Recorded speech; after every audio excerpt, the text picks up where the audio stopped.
ના દાળ ચોખા પલાળવા કે નાથાની ઝંઝટ, એકદમ ટેસ્ટી સોફ્ટ એવો સુરતી લોચો ઇન્સ્ટન્ટ આપણે બનાવીશું. એના માટે ચણાની દાળ, અડદની દાળ, પૌવાને સારી રીતે આ રીતે લૂછી લેવાના. તમે ધોઈ અને સૂકવીને પણ વાપરી શકો.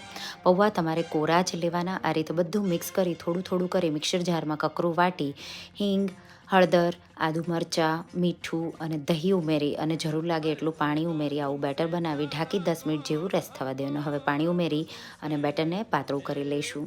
પ્લેટને આપણે તેલથી ગ્રીસ કરી લઈશું. ઢોકળિયામાં પાણી ગરમ કરવા મૂકી દઈશું અને બેટરમાં ઈનો ફ્રૂટ સોલ્ટ ઉમેરી દઈશું. એકદમ સારી રીતે મિક્સ કરી અને 2 પ્લેટમાં આ રીતે બેટર રેડી દઈશું. ઉપર લાલ મરચું કે ચાટ મસાલો કે લોચો મસાલો છાંટી દેવાનો અને ઢાંકી આપણે એને હાઈ ફ્લેમ પર 15 મિનિટ માટે થવા દઈશું.